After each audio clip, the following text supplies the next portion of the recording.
Entonces, hablando de este tema, remando contracorriente, quise iniciar el bosquejo de esta oportunidad de esta mañana con un fragmento de una canción de un poeta español que a mí me gusta mucho. Él dice que es cantante, pero yo creo que es poeta cantante. Se llama Marcos Vidal. Y dice el fragmento de esta canción: por tanto seguiré abriendo vela, aunque en la lejanía no te vea. Y multiplicaré en ti mi fuerza, si sé que a la otra orilla tú me esperas. Significa abriendo vela, recordemos que había embarcaciones de vela, ¿no? No todas eran propulsadas por motores como ahora. Pero ¿cuántos de ustedes han visto una embarcación de vela? No es muy común, pero existe.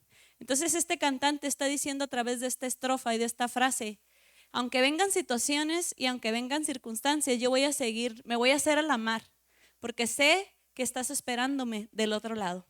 Y quiero que te adentres conmigo en la siguiente narración, como si tú la estuvieras viviendo en este momento, como cuando tú lees algo y empiezas a crear imágenes en tu mente. El mar está embravecido, el aire azota con fuerza, las olas golpean la barca y aquellos pescadores experimentados temen por sus vidas. Y en el temor y el afán de la situación olvidan que Jesús, el Hijo de Dios, quien viene con ellos y descansa, sí, descansa, tiene el poder de cambiar el caos en paz y la angustia en alegría. Recordemos aquella escena de la palabra que se encuentra en Marcos 4 del 31 al 41, y te voy a invitar que me acompañes y nos adentremos juntos de lleno en esta experiencia que tuvieron los discípulos, que fue una experiencia que cambió sus vidas para siempre. Marcos 4 del 35 al 41, estoy leyendo la Nueva Traducción Viviente NTV, y dice de la siguiente manera: al atardecer Jesús dijo a sus discípulos: crucemos al otro lado del lago. ¿Qué invitación le hizo Jesús a sus discípulos? Crucemos ¿a dónde? Al otro lado, ¿verdad? Así que dejaron a las multitudes y salieron con Jesús en la barca, aunque otras barcas lo siguieron. Pronto se desató una tormenta feroz y olas violentas entraban en la barca, la cual empezó a llenarse de agua. Jesús estaba dormido en la parte posterior de la barca. A ver, espérense, ¿qué? ¿Cómo que estaba dormido? Dice la palabra que era una tormenta no relajada, dice que era feroz y olas violentas entraban en la barca. Mas sin embargo, Jesús dice que estaba dormido en la parte posterior de la barca, con la cabeza recostada en una almohada. Los discípulos le despertaron: maestro, ¿no te importa que nos ahoguemos?, gritaron.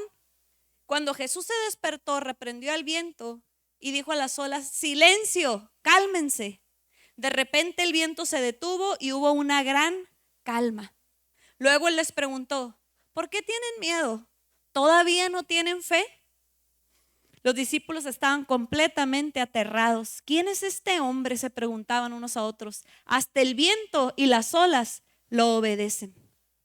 Y fíjate, yo te invito que en esta hora tú te adentres a esta narración o te subas a esta barca, o a lo mejor ya estás en una barca con tormenta. No sé cuál sea tu circunstancia, pero definitivamente tú y yo siempre hemos estado en una barca que parece que se va a hundir. Tú y yo siempre hemos estado en esa situación y nuestro corazón se ha llenado de temor por el no saber qué va a suceder, por el no saber qué viene más adelante, por el no saber si realmente voy a salir bien librado de esta circunstancia. Y cada uno de nosotros, en cierta medida, podemos experimentar los embates del viento y del agua en nuestra vida. Y obviamente estoy hablando en una manera figurativa, ¿verdad? Cómo vienen esos problemas, esas situaciones, esas cuestiones inesperadas que a veces llegan a nuestra vida y empiezan a ese mar tan calmo y tan tranquilo en el que estábamos navegando, de pronto se torna como en un enemigo que nos quiere destruir. Y cada uno de nosotros hemos podido experimentar lo que se siente estar en una tormenta. Yo no sé si alguien de aquí haya realmente, ya ahora sí, textual, literalmente vivido una tormenta en una embarcación. Pero en lo que a mí respecta, en una ocasión fuimos en un 14 de febrero hace algún tiempo a un paseo en barco. Y ese día había viento. Entonces, en lo que se supone que iba a ser una experiencia bonita, se tornó en algo que completamente ya queremos que terminara, porque era tanto el balanceo del barco, aunque era un barco pues más o menos mediano, no era una lancha. Aún así sentíamos ese vaivén de las olas que nos estremecía y al punto de que estábamos a punto de vomitar, perdón la expresión, pero realmente era algo insoportable. Y a lo mejor alguien pudiera decir es porque no estás acostumbrada, pero ya después de cierto tiempo tu cuerpo se habitúa. Pues no sé, pero se sentía bien feo.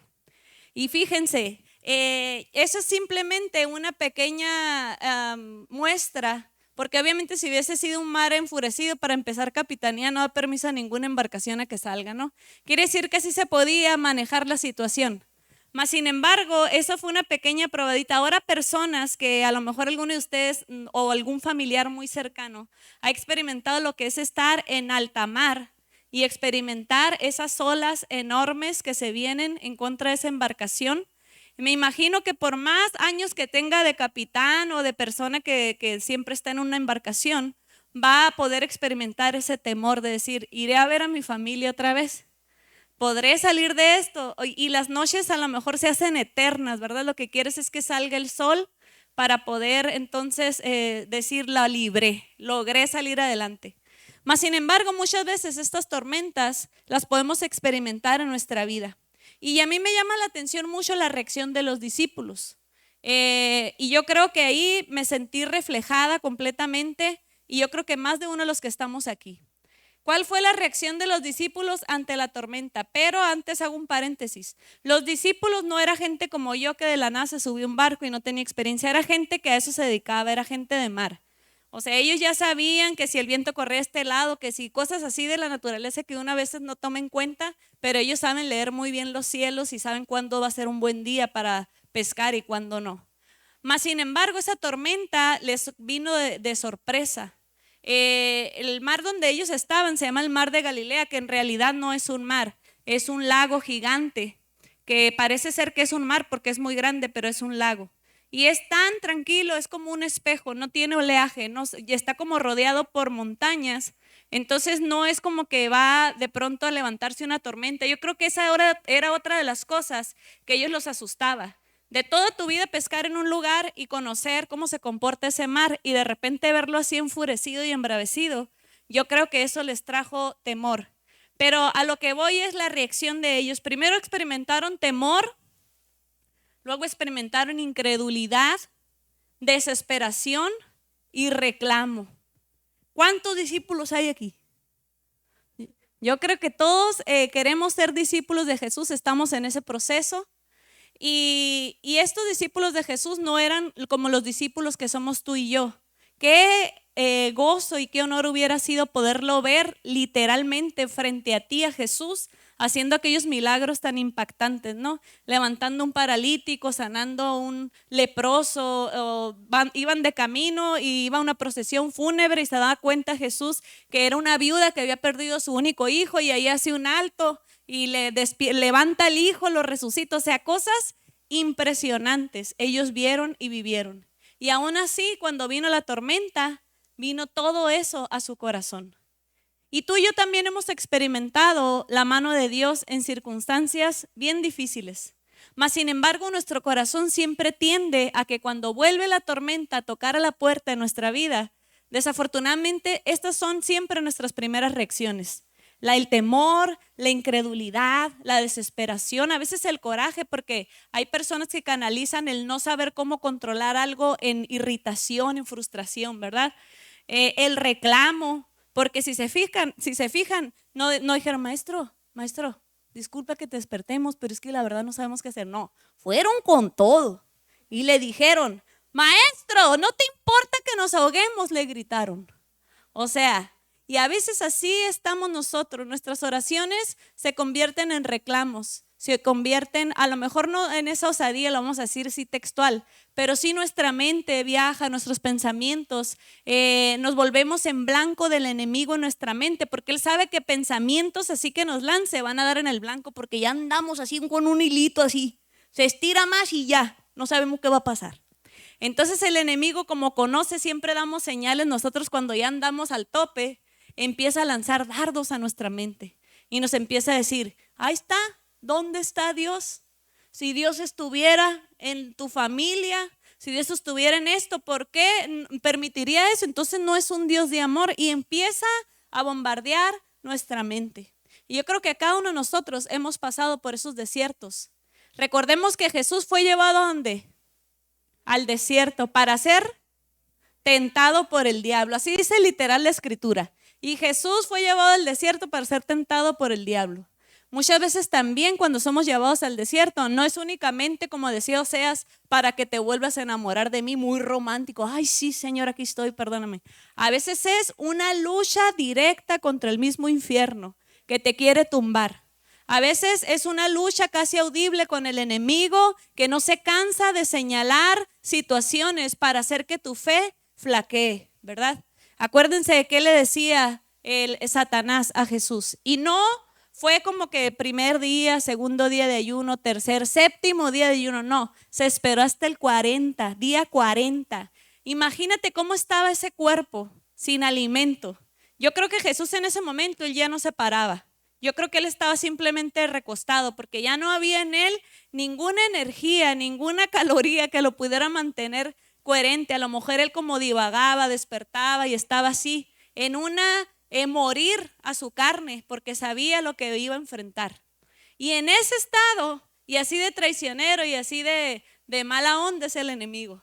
Cuando nos ve que estamos a punto de pasar muchas veces a una etapa de victoria, empieza a lanzar dardos, porque sabe que a veces estamos débiles. Y muchas veces nos autocondenamos nosotros mismos, porque decimos, se supone que si yo fuera realmente a alcanzar esas cosas que Dios me ha dicho, fuera para que ahorita me sintiera muy bien, o sea, me sintiera en mi mejor momento con Dios, me sintiera fortalecido. Jamás piensas que de un estado así puede venir una victoria como la que tuvo Jesús. Pero muchas veces somos llevados a ese desierto porque el Señor lo que quiere es depurar nuestra humanidad.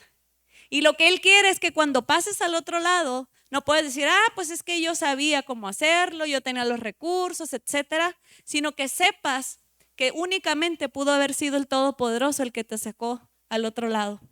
Y así lo hizo Jesús. Entonces, ¿cuánto más nosotros hemos de experimentar estas etapas en nuestra vida? Entonces muchas veces en los problemas así reaccionamos, y te lo digo, yo también reacciono así.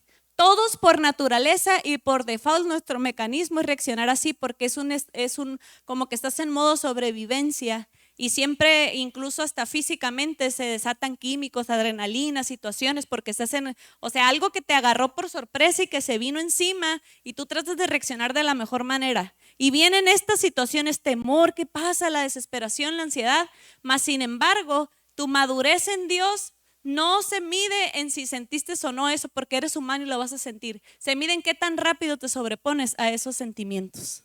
Se mide en qué tan rápido. A ver, espérate, ¿qué está pasando? Si el Señor está conmigo, a ver, vamos a orar. El Señor tiene el control, vamos a confiar en Él. Padre, en el nombre de Jesús. Y tú te pones a orar y te pones en esa disposición espiritual, y entonces al menos la tormenta de tu corazón empieza a quietarse.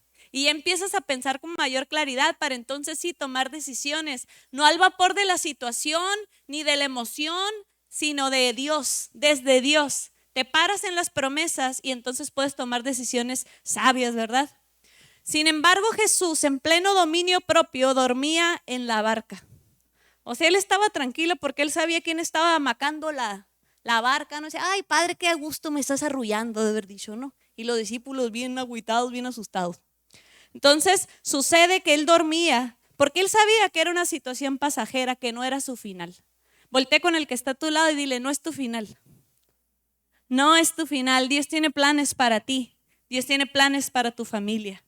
Y muchas veces el enemigo nos da una mentalidad fatalista, donde nos pone unos lentes donde todo lo vemos negativo, donde todo lo vemos como que no, ya, esto de plano ya estuvo, ya no se va a poder hacer nada.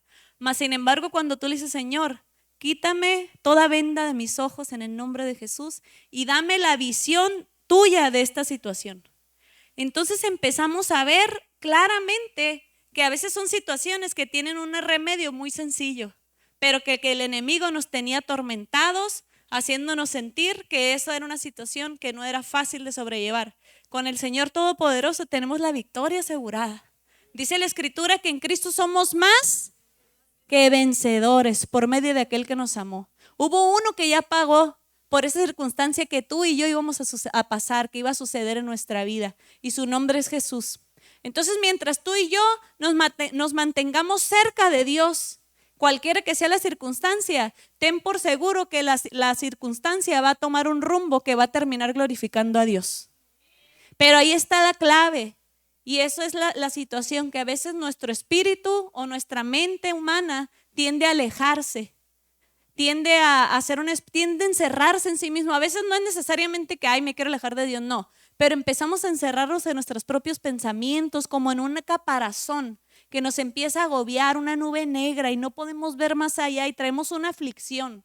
Y vemos a otras personas que quizás estén pasando por una circunstancia similar, los vemos tan a gusto y hasta coraje nos da. Pues, ¿por qué tiene esto que no reacciona? Dice. Pero ¿qué sucede? Llega el que rompe y que esparce toda nube de tormenta en nuestra vida cuando nos quebrantamos y decimos: Señor, abre mi mirada para ver como tú quieres que yo vea. Me rindo delante de ti, la verdad no sé qué hacer en esta circunstancia. Y el Espíritu Santo viene y trae a nuestro corazón esa paz y esa claridad mental. Amén. Entonces sucede que en la desesperación los discípulos olvidaron la invitación inicial de Jesús. ¿Cuál fue la invitación inicial de Jesús? Crucemos al otro lado. Esa fue la invitación. Es como que te mandaron un WhatsApp con una invitación bien bonita y era así: crucemos al otro lado del lago. Pues vamos, dice uno, ¿no? ¿Qué van a dar? No es cierto. ¿Es de traje o es sorpresa? Pero le dijo Jesús así: crucemos al otro lado. Esa fue la invitación de Jesús. Pero cuando ya se vino la situación, o sea, no se andaban acordando de formalidades, no, ni de cómo empezó todo. Y ellos lo que querían era sobrevivir. Tampoco hay que ser tan severos con los discípulos. Uno también, cómo se hubiera sentido en esa circunstancia, ¿no? Cuando el Señor te da estas palabras, te está anticipando que aunque el mismo infierno se levante contra ti, tú cruzarás al otro lado. Y el Señor te ha dado esa palabra. Él te ha dicho: crucemos al otro lado. Si se lo vas a dar, dáselo fuerte al Rey de Reyes. Entonces, gracias por su entusiasmo, dijo el pastor Harrigan. Bueno, entonces nos gozamos porque vemos que ya Dios de antemano te dijo, Jessy, te dijo Jorge, Nere, Armando, cada uno de los que estamos en este lugar: crucemos al otro lado. Esa es la palabra que Dios ya me entregó. Te dijo a ti, pastor Efrén, a Aarón, a Lupita, cada uno. El Señor, esa fue la invitación inicial cuando tú dijiste: sí, Señor, me subo a esa barca contigo. Porque esa fue la invitación de Jesús. Cuando tú y yo le dijimos: sí, Señor, nos subimos a esa barca donde Él es el capitán. Y a veces esa barca parece que, pues, ¿para dónde irá esta? Yo ya siento que estoy dando vueltas donde mismo. Pero sabes, Jesús está en la barca, y mientras Él esté en la barca, tú tienes la garantía de que vas a cruzar al otro lado. Porque Él ya te dio una promesa, y Él no es hombre para que mienta, ni hijo de hombre para que se arrepienta. Vamos a cruzar en el nombre de Jesús. Y hoy Jesús te da estas palabras y te las confirma: crucemos al otro lado. No importa con cuánta fuerza sea sacudida tu barca, si Jesús va en ella, ten por seguro que la paz volverá. Solo confía. Tienes que confiar en el Señor y en el poder de su fuerza, porque Él está contigo.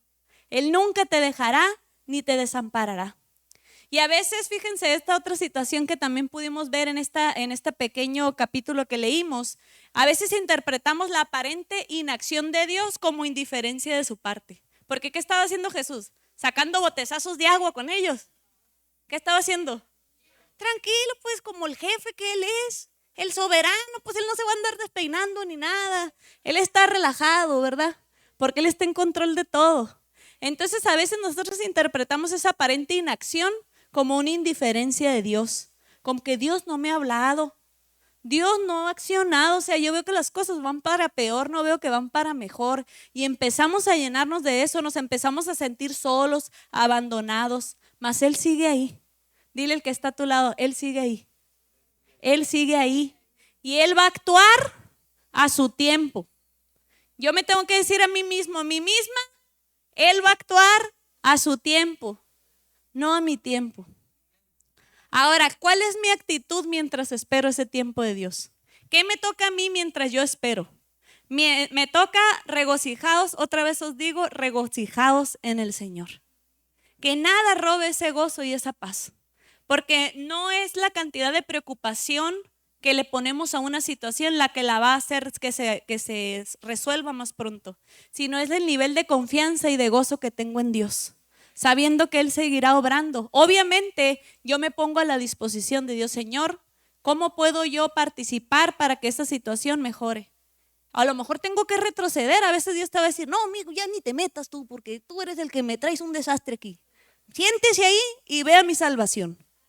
Y hay veces que sí te va a decir, ¿sabes qué? Tienes que hablar con esta persona, tienes que pedir una disculpa, no sé cómo sea, pero el Espíritu Santo siempre nos va a hablar y nos va a dar esa palabra de sabiduría para abordar la situación. Maestro, ¿no te importa que nos ahoguemos?, gritaron. ¿Cuántos hemos hecho ese grito, verdad? En nuestro interior. ¿Dónde estás, Dios? ¿Qué sucede? ¿Por qué no veo tu mano moverse en esta circunstancia? Yo siento que ya no puedo más. Y gritamos muchas veces. ¿Cuántas veces hemos hecho, oraciones semejantes y nuestro pensamiento se ha inclinado a reclamar a Dios, verdad? En nuestro interior. Jesús se despierta luego del reclamo de los discípulos y calma la tormenta. Mas, sin embargo, los confronta con su falta de fe. Ok, ya se levantó y ya calmó el mar, calmó el viento, ya se tranquilizó todo esto. Bueno, así con el pelo pegado aquí, todos mojados así, respirando así con los poros abiertos, así la nariz acá, ¿no? Y ya Jesús los ve bien tranqui y les dice, ¿por qué tienen miedo? Todavía no tienen fe, les dice. Con esas dos frases los aniquiló, amado. Porque ellos habían visto su mover, su gloria. Porque ellos, fuente de fe y esperanza, habían visto su poder y su gloria. Porque ellos, la familia Morales Pérez, había visto su poder y su gloria. Cada uno de nosotros, pon el nombre de tu familia, porque ellos habían visto su gloria. Y nuevamente reaccionamos equivocadamente cuando reconocemos que el único que puede hacer la obra es Dios, ¿verdad? Los confronta, ciertamente. Me sorprende la misericordia y la paciencia de Jesús, aunque les reclama. Porque no, para empezar, no fue la manera más correcta de despertar al Hijo de Dios hecho carne, ¿no? Así como que, pues, espérate, mijo, pues si no sabes con quién estás hablando, les hubiera dicho, ¿no? Mas, sin embargo, Él en esa humildad y misericordia, conociendo la angustia de sus corazones, Él se levantó, hizo lo que tenía que hacer, pero después le dijo, vengan para acá. Vamos a hablar porque esta situación no tuvo por qué haberse resuelto de esta manera. ¿Cuántas tormentas más tenemos que atravesar para reaccionar desde la fe y no desde el temor? Esa es una pregunta para analizarme yo. ¿Cuántas tormentas más tienen que venir a mi vida para que ahora sí yo reaccione desde la fe y no desde el temor? La misericordia de Dios muchas veces nos saca de la situación, pero aún no hemos aprendido a confiar. Y en cuanto empieza otra tormenta, nuestra reacción es la misma. Se nos olvida que Dios ya nos ha sacado de otras tormentas. Y esto qué importante es, a veces en la misericordia de Dios, porque dice que Él no nos va a dar una prueba más fuerte de la que podamos resistir, soportar, sobrellevar. Él no nos va a dar una prueba más fuerte. Mas, sin embargo, seguimos sin pasar ese test de Dios, esa prueba de Dios. Él en su misericordia nos sacó porque ya está, así que ya no aguantábamos según nosotros, ¿no? Mas, sin embargo, nos tuvo que sacar antes de tiempo porque Él hubiera querido que llegara al punto que nos quería llevar. Mas, sin embargo, por su misericordia, ok, voy a retirar esta situación de tu vida, pero vas a tener que volver a empezar en otra porque quiero seguir tratando con tu carácter en esta área. Entonces, y obviamente a veces que nos sentimos los más humildes de Humildolandia y sus alrededores, también el Señor de vez en cuando, porque sabes que el orgullo es muy sutil. De la nada llega cuando menos piensa y andamos bien inflados como pavo real. Y la carne bien acelerada, no, hombre, de haber sabido que te esponjaban y suavité el techo, dice uno. La verdad. Mas, sin embargo, tenemos nosotros que volver al origen. Dice, volver a la senda antigua. Hagan un alto, hagamos un alto, haz un alto. Y di, ¿dónde está la senda antigua? ¿Dónde está de donde yo nací en Dios? ¿Dónde están los fundamentos de mi fe? Porque a veces en esos momentos ya no es que la última revelación, que el apóstol fulano, lo que quiere es permanecer en la fe.